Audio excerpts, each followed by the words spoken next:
Somewhere in China, in a dirty, overcrowded dog shelter, a fight broke out.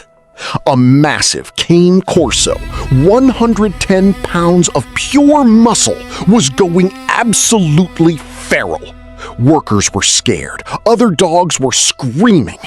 And then, a scruffy little dog nobody even noticed just walked in. No barking, no growling, no aggression. He placed one paw on the Cane Corso's back. And that 110-pound monster. This is King Charles, and his story is insane. Before we get to the legend, you need to understand the world King Charles was born into. This isn't a fancy dog training facility. This isn't some celebrity pet Instagram. This is a rescue shelter in rural China, and it is chaos. Dozens of dogs, all different sizes, all different traumas, all fighting for food, space, attention, survival. New dogs arrive every week, scared, aggressive, broken. In a place like this, there are two kinds of dogs. The ones who fight for power and the ones who get eaten. King Charles, then just called Changmao, meaning long hair, arrived with nothing. No pedigree, no muscle, no intimidating size. Just scruffy fur, calm eyes, and something nobody could explain yet. Workers didn't even notice him at first. He wasn't the biggest, he wasn't the loudest. He was just there. But here's the thing about real power. It doesn't announce itself. It just is. The first time shelter workers noticed something was different about Changmao, it wasn't dramatic. There was a fight between two medium-sized dogs, nothing unusual for a shelter like this. Workers were about to step in, and then Changmao just walked over. Slow. No urgency. He didn't bark, didn't charge, didn't posture. He just stood there. And the two dogs stopped. Not because they were scared of him, because something in them recognized something in him. Scientists actually have a name for this.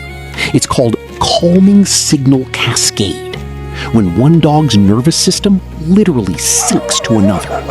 But the crazy part? Only the most emotionally stable dogs can trigger it. Most dogs, even trained ones, can't do what Changmao did naturally. Workers watched this, looked at each other, and went back to their jobs, not fully understanding yet what they had just witnessed. But the universe wasn't done showing them. Then came the moment. A Cane Corso arrived at the shelter. If you don't know what a Cane Corso is, imagine a dog built like a tank, with a jaw that can crush bone and a temperament that says, "I don't need your approval." This one was especially bad.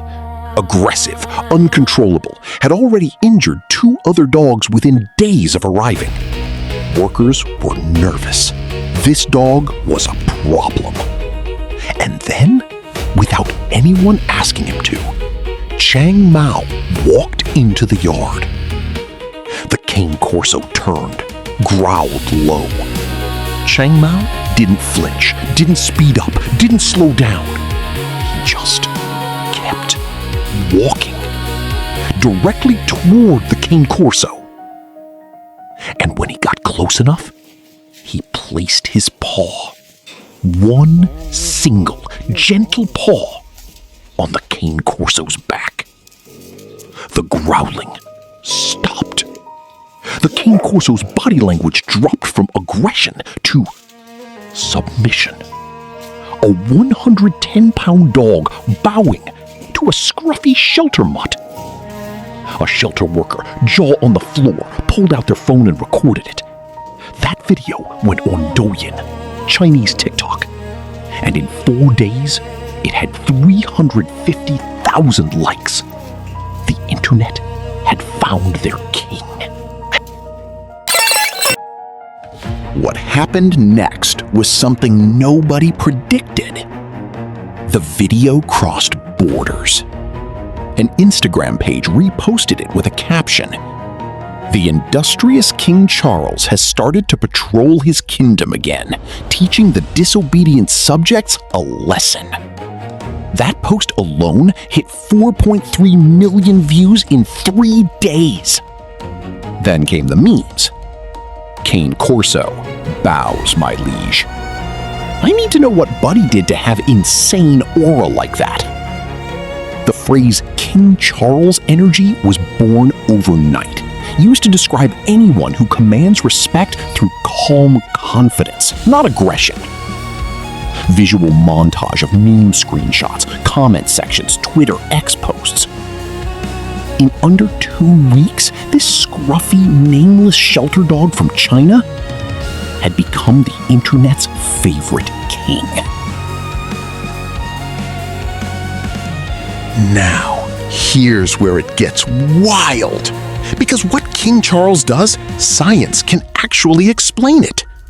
Dogs communicate almost entirely through body language, not sound, movement. Specifically, what researchers call distance-reducing signals. Slow approaches, soft eyes, turning the body sideways instead of facing head-on. These are the signals that say, "I'm not a threat, but I'm also not afraid of you." The combination is incredibly rare. Most aggressive dogs can only do one or the other. Dominant dogs face you head-on, threatening.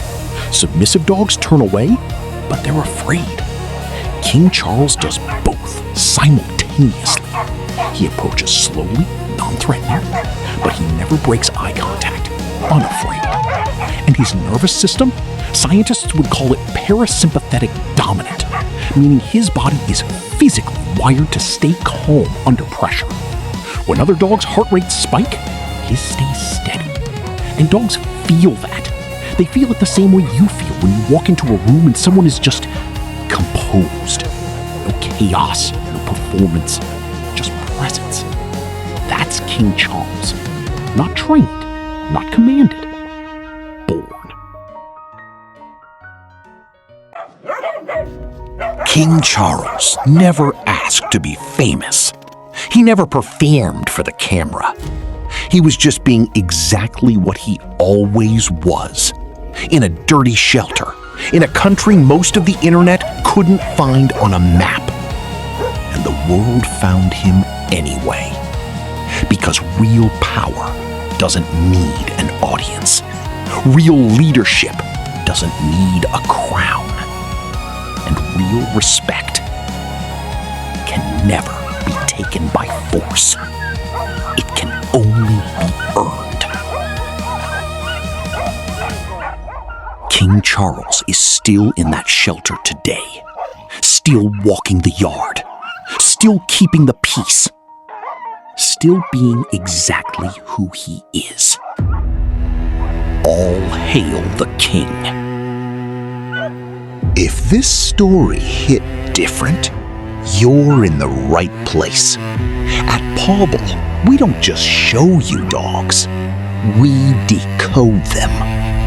Subscribe right now, because next week, we're diving into the dog that made King Charles himself look twice. The pack is growing. Join it.